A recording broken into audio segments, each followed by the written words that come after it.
Мойнақ достыққа құшақ ашқан құтлы макан. Бір ананың перзентіндей беккем ауызбіршілікте жасап, һәм бейнет етіп атырған көп миллетлі Мойнақ халқының бүгінгі тұрмысы абаданлықтың нышаны. Үміт жағасынан ұзақласқан сайын, жаңалануды қиялына да келтірмеген бұл макан тұрғылары бүгін әсірге татырлық жаңаланудың куәсі болып атыр.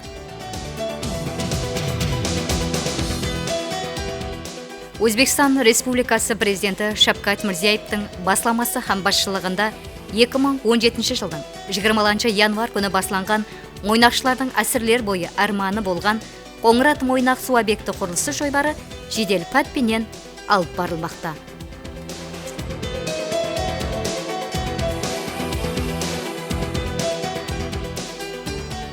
Қоңырат су бөлістіру шақапшасында Мойнақ районының халқына үзліксіз таза су жеткеріліп беріледі. Ұлымас металық бағасы 26,6 миллиард сум. Ұзылығы 101 километр болған бұл объекттің пайдалануға тапсырылуы үрметлі президентіміздің республикамыз. Соның ішінде Мойнақ районы халқына айрықша құрметі һәм қамқорлығының және бір айқын көрінісі болды. Президентіміз 2017 жылдың январ айында республикамызға сапары уақытында Қоңырат Мойнақ су тармағының құрылысы менен жақындан танысып, тиісілі тарау басшыларына көрсетпе берген еді. Арадан санаулы уақыт өтіп, район халқын 7000 куб метр ішімлік суы менен тәмелейтұғын жойбар өз мүддетінде сапалы біткерілді. 2017 жылдың 1 июл сәнесі Мойнақ районы халқы үшін есте қаларлықтай тарихи күн саналады. Қоңырат Мойнақ су тармағы құрылысының пайдалануға тапсырылуы хақиқи байрамға ұласып кетті. Президентіміздің ұзақты көздеген дана саясаты Мойнақ халқының сеніміне қанат берді.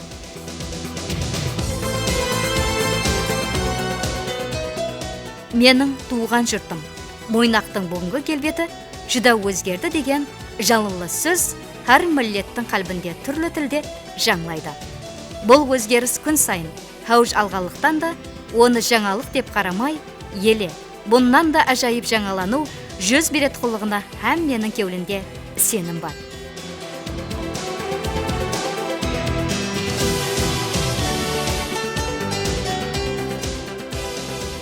Мойнақ құрылыстың маканына айланған қала. Қайсы тарепке жол алсаң да, жаңа құрылыстың баслануы, яка жұмақланып, тапсырылып атырғанның уасы боласаң.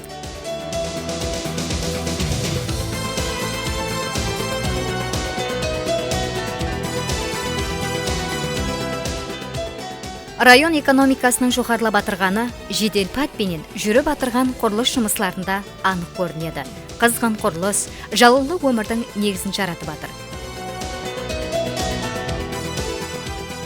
Осы уақытқа шекем ескі шайларда жасап келген халыққа жаңа имараттардың тапсырылуы бүткіл елді. Соның ішінде жас шаңырақтарды қуанышқа бөледі.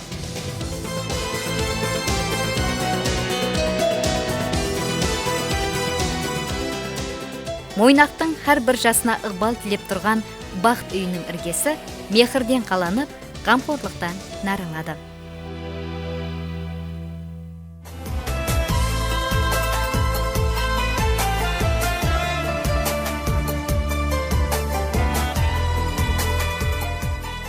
Өзбекстан Республикасы президентінің 2017 жыл 28 февралдағы 2017-2018 жылларда Қарақалпақстан Республикасы Мойнақ районын экономикалық рауажландыру һәм халықтың бәнтлігін тәмелеу бойынша іс-ілажлар хаққындағы қарары бұл районның жаңалануына бек кем тырнақ қалады.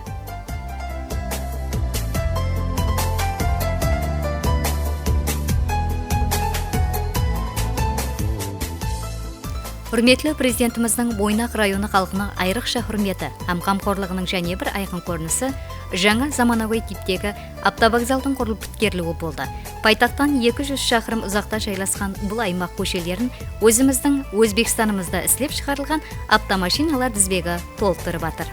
Бұл болса, Мойнақ халқының алысын жақындатып, мүшкілін жеңілдестірді.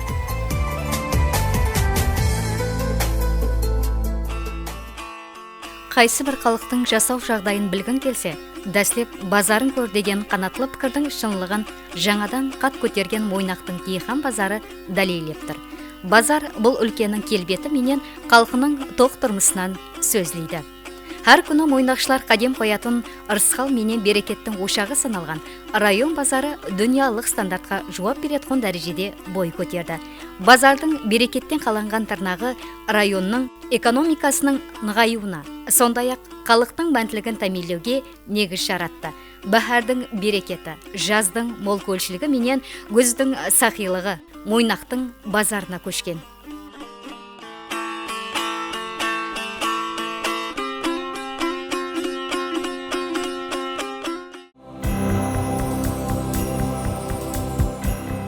Ауыл аймақтың қалқын қуантып, балаларын шадлыққа бөлеп атырған жаңалық, жаңадан салынған 90 орлық балалар бақшасы еді. Енді Мойнақшы кішкенелердің әр бірі бақша тәрбиясында өсіп ұлғаяды деуге толық имканият бар.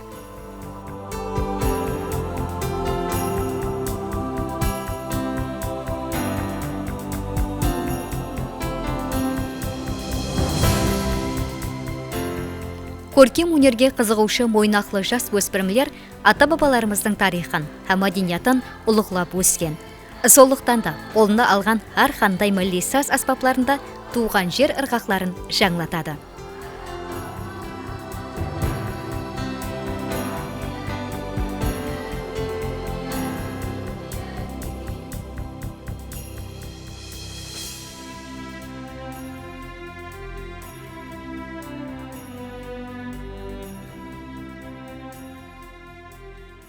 Спортқа қызығушы жаслар һәмме қолайлыққа ие спорт залларына қадем қояр екен, ұстаз тренерлерінен әр күні шеберлік сабақларын үйренеді. Сап денеде сап ақыл дегеніндей, бұл районның спортшы жаслары қайсы жерге барса да туған маканына табыспенен оралады. Бүгінгі қамқорлық пенен қоллап қуатлауға перзентлік сезім менен шуап береді.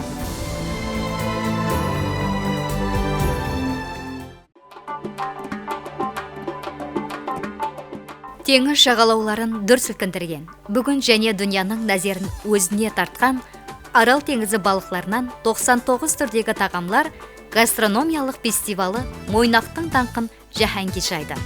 Ырысқалы теңізден өніп, Арал балықларының даңқы дүнияға тараған жылларда Мойнақ көп миллетлі халыққа пана болды.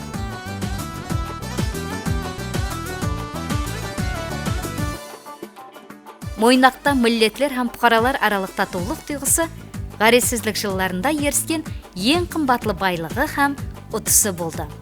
Небір тұрмыс жолларында дослығы сыналған көп миллетлі Мойнақшылар әр қандай байрам бәзімді ауызбіршілікпенен атқарады. Бұл гастрономиялық фестивал олардың беккем дослығын және бір мәрте көрсетіп берді.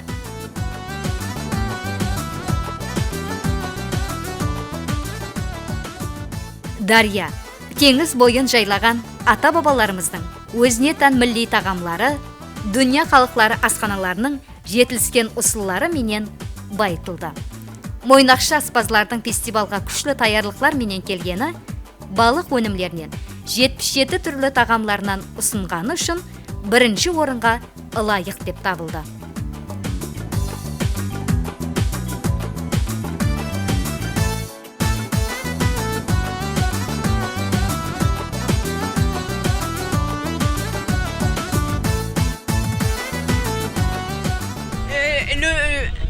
L'Ouzbékistan est un pays très beau. Һәмме қуанышлы, бір-бірі менен әпуайым мөнәсәбәтте. Біз халқыңыздың кең пейілігіне разы болдық. Достарды айрықша хөрмет етеді екен. Дастурханға мұрат етеді. Мима достығыңыз таңландырды.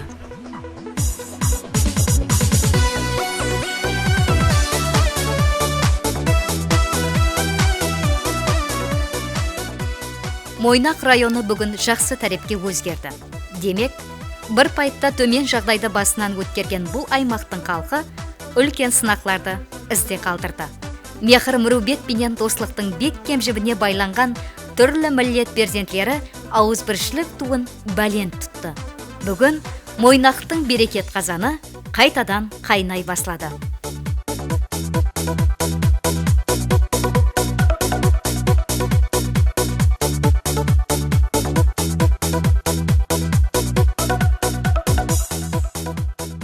Мойнақта туристлер ағымы күн сайын көбейіп жатыр. Бүгін мемлекетімізде туризм милли экономиканың тикарғы тармағына айланған бір пайтта Мойнақта туризмге кең жол ашылды. Бұл өлкенің мәдени тарихи мираслары менен табиғи байлықтары еліміздің келбеті, күш қуаты менен мақтанышына айланды.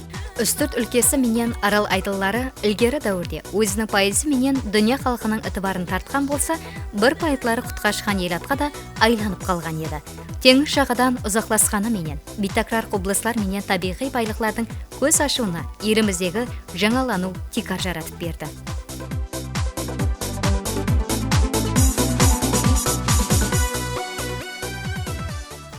Мойнақ районында соңғы жылларда Арал һәм Арал бойы аймақтарына көп ытыбар қаратылмақта. Солықтан туризм тарауында қолайлықтарды және де көбейту мақсатында Арал теңізі бойында қарилерден ібарат туристік комплекс жаратылған. Сондай-ақ заман талабына сай мейманхана қат көтерген.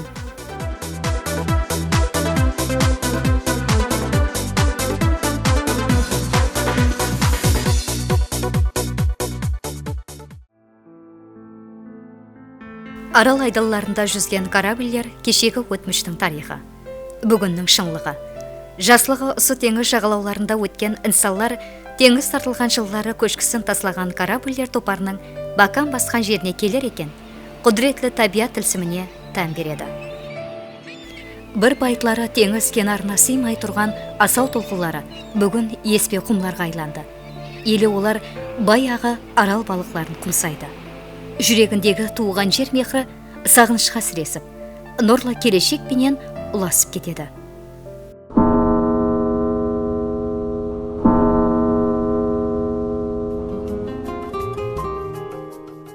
Туған жер бесігі тербелген, Мойнақта өсіп қамалға келген инсанлар бақытлы тұрмыстың жемісін татты. Білімнің зиян нұрын таратқан ұстаз Ирина Васякина көп жылдар давамында білімгендіру тарауында қызмет етті. Қарақалпақ мемлекеттік университетін біткеріп, келген жылдардан баслап, Мойнақлы жастардың озық ойлы, әулет болып тәрбиялануына салмақлы үлесін қосты.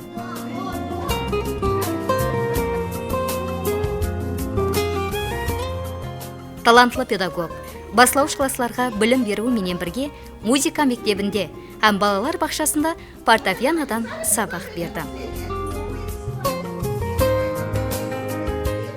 Васякина Ирина Михайловна жүрегінен терең орын алған туған жері Арал теңізінің табиатын оға да жақсы көреді. Басқалар үшін Мойнақ ауыр экологиялық аймақ деп саналатын болса, ол бұл жерді пайызлы макан деп біледі.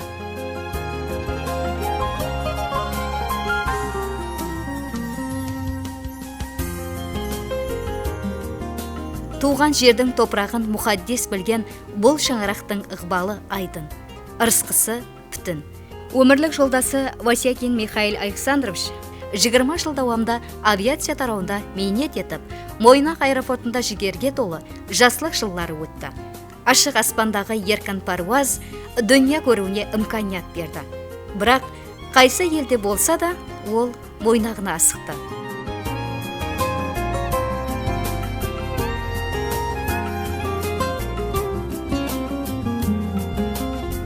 Оның міндеті жоғары бағаланып, Өзбекстан Республикасы халық білімдендіру ағласы көкірек нышаны һәм Қарақалпақстан Республикасына міндеті сіңген халық білімдендіру қызметкері атағына мияссар болды.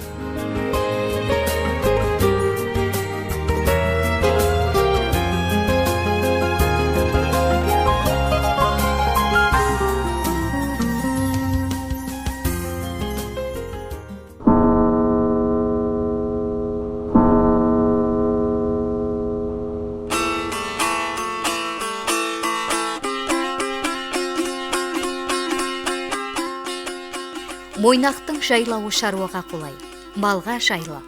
Басқалар бұл маканды таслап көшсе де, құтлы қонысынан ұзап кетуді қиялына да келтірмеген Амангелді Сарқытбаев мемлекетіміз жаратып берген имканияттан уақытында пайдалана алды.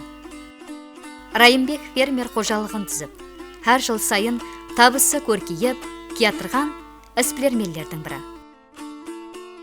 Фермер қожалығының өрісі кең. Онда 60 бас қой, 170 бас қарамал, 120 жылқы, 300 тауығы бар. Тек өзін емес, қалқын да сапалы һәм арзан көш, сүт өнімдері менен тәмелдеуге үлесін қоспақта.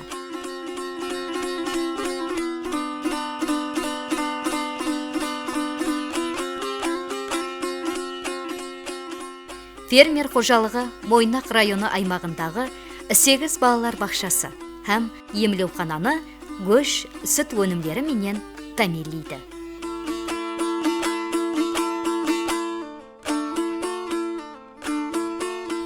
Балалығынан Мойнақ табиғатына қанығып өскен Амангелді құбылмалы ауа райының әр қандай жағдайын жақсы түсінеді.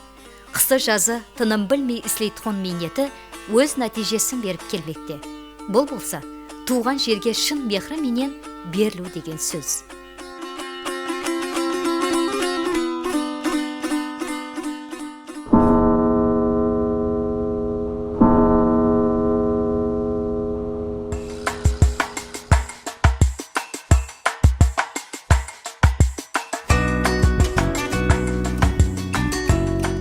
Кеңліклер кеулінде жәмленген бұл өлкенің әрбір азаматы бұдайлықтың үлгісі. Қарақалпақстан Республикасы Тоғай қожалығы басқармасына қарасылы Мойнақ районлық Тоғай қожалығының Тоғай төресі Алишер Бекмуратовтың мысалында мойнақлы жастардың іскерлігін көреміз. 30 жасты қарсылап атырған Алишер Нөкіс мелиорация һәм су қожалығы кәсіпөнер колледжінің тоғайшылық бойынша қанегелігін біткеріп, туып өскен жұрты Мойнаққа келді. Ұшы қиыры жоқ шөлісталықты тоғайзарлыққа айландыруға азаматлық үлесін қосуды ниет еткен жас қанеге ұстазлардың ізіне ерді. Мойнақтың Тоғай қожалығындағы жұмысларын басқа районлар менен салыстырғанда анағұрлым жауапкершілігі жоғары еді.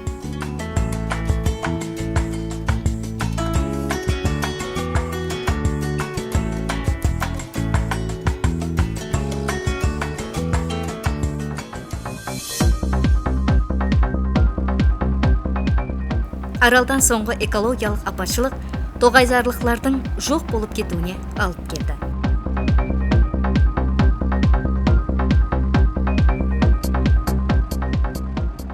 Табиаттың әр күні құбылмалы келіп, дұзлы шаңғыт самаллары ескенде еспе құмға, жап сайлар менен жолларды көміп таслау қаупін келтіріп шығарады.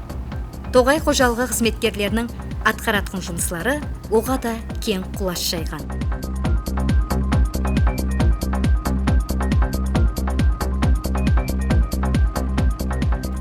Тұқымнан һәм нәлден сексеуіл егу жұмыслары да ақиметлі вазипаның бірінен саналады.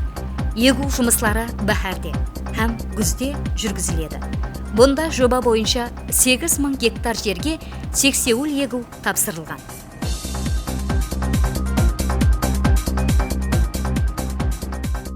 Қамыстан құрылыс материаллары үшін шом байлау, сондай-ақ еспе құмларды ірку мақсатында шомларды белгіленген тәртіпте жайластыру керек. Жас қанеге Алишер әр күні ұсындай қайнаған минет майданында тоғайзарлықлар арасында болып, маканның абадалығы үшін үлес қосып жатыр.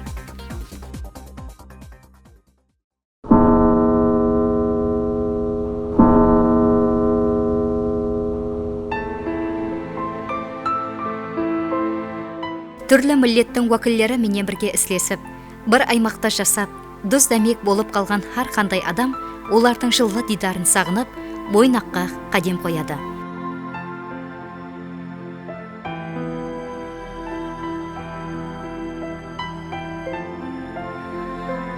Республикада ауыл қожалығы жұмысларында ат көтерген қызлар қатарында Амангүл Әжімұратованың ісімі белгілі болса, оның нағыз жаслық жігерге толы жылларында Мойнақ районында іслеуіне тура келді.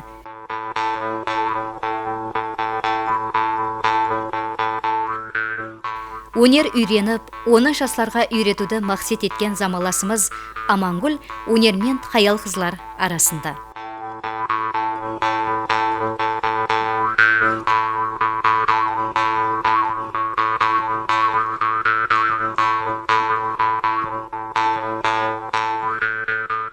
Өтміш менен бүгінді салыстырып, кеуіл тәрезіне тартсаң, бүгінгі салмақ басым келеді. уақыт дігіршігі айланған сайын тарих бетлері айқара ашыла береді. Инсан баласы қандайда бір талаптың басында болса, тұрмыс барауалығын тәмелейді. Ана кеулі үміт һәм сенім менен толы екен. Жақсылық һәм қамқорлық һәр нәрсеге жаңа өмір береді.